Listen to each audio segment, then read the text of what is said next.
Good morning, everyone. We have already started with a new chapter, an elementary school classroom in a slum. We have already discussed two paras of it, and today we'll be finishing this chapter.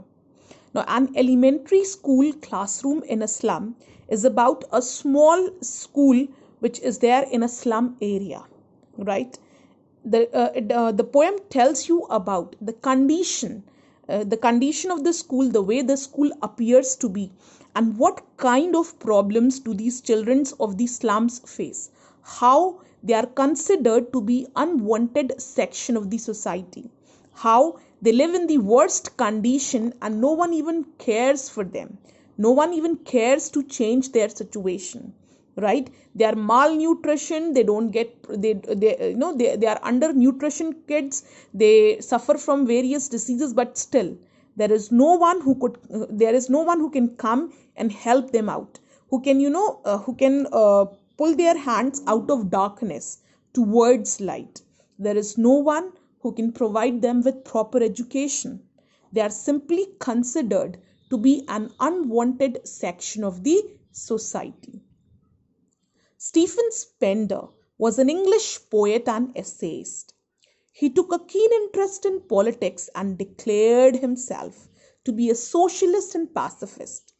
In an elementary school classroom in a slum, he has concentrated on themes of social injustice and class inequalities. Through the example of slum children, he attacks those who are exploiting the weaker sections of the society.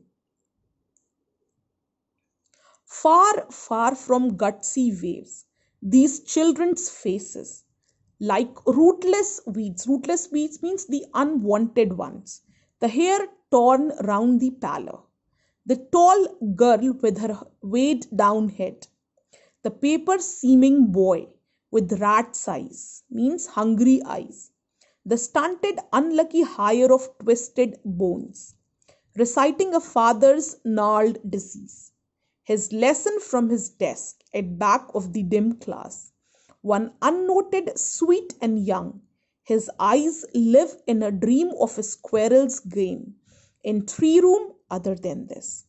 The poet here describes the pathetic and miserable condition of the children sitting in a classroom in a slum school. They are far away from the beautiful sights of nature, as their sky is covered with the smoke of lead. Their sky is covered with pollution, and that is why they are never able to see the clear clouds. They are never able to see the sunlight. They live in the polluted area under the most worstful conditions. Their unkempt hair looks like rootless weeds on their pale faces. Unlike other school children, who are usually energetic and full of life, these children seem withered and lifeless. The children of the slum are also unwanted in society, just as weeds are unwanted in a garden. A tall girl in a classroom is very depressed. She keeps her head down, being burdened by sad thoughts. The girl is perhaps physically and mentally exhausted due to her poverty. One boy is sitting in the class is as thin as paper, undoubtedly because of malnutrition. He has big eyes like those of a rat. Yet another boy in the classroom has inherited his father's arthritis. Because of the disease, he has a stunted growth and his bones are twisted. He's reciting his lesson in contrast to the children from affluent family backgrounds who inherit property and wealth from their parents. The slum children inherit diseases from their parents. There is another sweet boy sitting at the back of the class. He's sitting there unnoticed and dreaming of his squirrels playing in a tree. The dull and monotonous atmosphere in the classroom is perhaps unable to arrest his attention, right? And all of the, if we consider the scenario, the girl with her head down, the girl with her weight head down means she has been burdened by the sad thoughts of the society. She has been burdened by poverty. She has been burdened by the worst conditions she's living in. The boy who has, inherited his father's disease, the like children from the affluent family, children from the rich classes, what do they inherit? They inherit wealth. They inherit they inherit property from their parents. But the slum childrens, they inherit, you can say, they inherit diseases from their parents. They inherit you can say, the debts which their parents have. The debts which their parents have, these children are forwarded even those debts, though they inherit those debts also. The way their parents have given up their life repaying those debts, even these children, they give up their lives repaying those debts.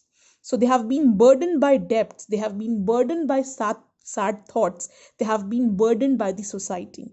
Every a person is there who's malnutritioned, a person is there who's not who's having a stunted growth. There is a girl who has been weighed down by the sad thoughts and poverty.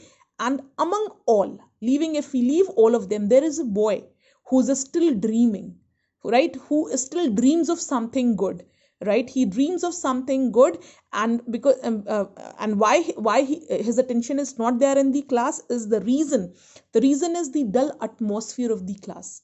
He's lost in his own world, he's lost in his dream world. On sour cream walls, donations, Shakespeare's head, cloudless at dawn, civilized dome riding all cities, belled flowery Tyrolese valley, open handed map, awarding the world its world. And yet, for these children, these windows, not this map their world, were all their futures painted with the fog, a narrow street sealed in with a lead sky, far, far from rivers, capes, and stars of words. The walls of the classroom are pale and dirty and give a rather unpleasant feeling. On these walls, many donated items have been put up. These represent the world of rich and prosperous. There is a picture of Shakespeare on the wall. The pictures of domes of big cities represent the quality of life in those cities. The early morning sky is shown as cloudless in another picture. Now there are rather various pictures which have been put up on the wall, but these children are not able to relate. They are not able to relate to those pictures. Why? Because for them the reality is different. The kind of reality they are living in, it's far different. And for them Shakespeare is no. For them Shakespeare doesn't matter. For them these pictures doesn't matter because they are struggling in their real life. There are pictures which are showing the clear sky, but what they see every day is a sky full of pollution, the sky covered with pollution. There is also a picture of the beautiful Tyrolese Valley, a region of the Austrian Alpine province, adorned with flowers. The world map which divides the world into countries big and small, symbolically gives the children the whole world. Now there is a world map also, but for these children, their world is not beyond these. Their world, it ends in the slum area. They have not seen a world beyond these slums. For them, their world ends here. And so even the world map which has been put up on the wall holds no importance for them. These pictures of beautiful valleys, these pictures of Shakespeare, these picture of world map, they hold no importance in their life, as their world ends in these boundaries of slums, and it is dark and it is polluted. But all these pictures have no meaning to these impoverished children. The world depicted on these walls is not the world of these children. Their world does not contain huge domes or prosperity or the scenic beauty presented in the picture. Unfortunately, their world is painted with fog. the fog of hopelessness and hunger. Their future is grim and uncertain, and sealed with all dark and dull sky. The poet again says that their world is far away from the actual world of rivers and caves. These things are like stars in the sky which they cannot touch. Surely Shakespeare is wicked, the map a bad example, with ships and sun and love tempting them to steal, for lives that slyly turn in their cramped holes, from fog to endless night, on their slag heap. These children wear skins peeped through by bones, and spectacles of steel, with mended glass like bottle bits on stones. All of their time and space are foggy and slum. So blot their maps with slums as big as doom. The poet recalls the portrait of Shakespeare wicked because it is meaningless for children going to a slum school. There is no quality of education in these schools. The children here will never learn about Shakespeare's work. The map is also a bad example because for these children, their classroom is the whole world for them. There is no world beyond their poverty, hunger, and hopelessness. So these maps are unreal for these children. The beautiful world with its offerings like the sun, ships, love, and care only tempt to them to steal because they cannot have all these worldly things. They live in crammed holes like hutments, and there is no end to their misery. There is a perpetual state of gloom, hunger, and despair. Their bodies look like garbage heaps. They are very skinny and their bones are peeping out of their skin. The state of poverty is intensified by the fact that the glasses which these children wear are cracked and look like broken pieces of a bottle. All of their life is being destroyed here in the slum.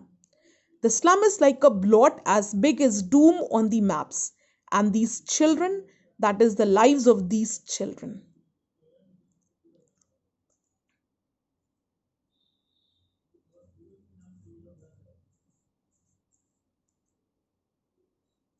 Unless governor, inspector, visitor, this map becomes their window, and these windows that shut upon their lives like catacombs. Break, oh break, open till they break the town and show the children to green fields and make their world run azure, ban gold sands, and let their tongues run naked into books, the white and green leaves open. History theirs whose language is the sun. Now, until there is a visitor, until there is a minister coming up or an inspector is coming, till when an inspector is coming, these walls are painted. Everything in the school it changes. Everything is improved. Everything is painted. Everything is cleaned. But that is when once an inspector is about to visit, the things start changing. These children will continue to suffer this hell unless government officials like governors, inspectors, or educationists who visit such schools come forward to help them. The poet wants the civilized world to bridge gap between them and the world of these children. They should offer these children a glimpse of a better world so that the maps become their window to a beautiful and charming world outside. So unless governor inspector they come, right, these children will not have a proper school. And unless these people don't come and put their best efforts forward, because often they have seen these inspectors coming, often they have seen these governors coming, they come, they do promises and they go, but there is no change in the lives of these children, right? That is a one day show for them. The day they are about to visit, things seem to be changing. Things seem to be clean. Things seem to be painted. But once the visit is over, these children they return to their normal lives and they feel as if they have been used again for votes, used again for their own benefits. But Till the time these governors, these inspectors, these visitors, they will understand their responsibility and truly come forward to help these children, truly come forward and bridge the gap between the slum children and the real world. These children will keep on suffering. They'll never be able to see the clear sky, and their world will never change. Then these then these windows of the elementary school classroom, which confined all their hopes and dreams, must be broken so that these children can be brought out in the green fields away from the filthy surroundings. Once people start understanding their responsibility, once these children are made to realize that they are important to the society, right? These windows of the elementary classroom, which has confined their hopes and dreams, it will be broken, right? And these children will see a new world, a world with green fields, a world with a clear sky, with a clear beautiful sky, away from the filthy surroundings they have been living in. The poet describes that these children should be allowed to run freely on the golden sands under a clear sky. That is, they should be allowed to make progress. They should be allowed to have equal quality education. The poet feels that education can help them immensely because, according to him, history is written by those whose language has the warmth and energy of the sun. Now, what you will do is you will draw a storyboard for the chapter with images, right? There are 4 paragraphs. All 4 paragraphs have proper explanation as well. So what you're going to do is you will draw a storyboard with pictures, with dialogues for the chapter, and share it on the share the same on your WhatsApp group. And if any query is there, free to ask me on your WhatsApp group. Thank you.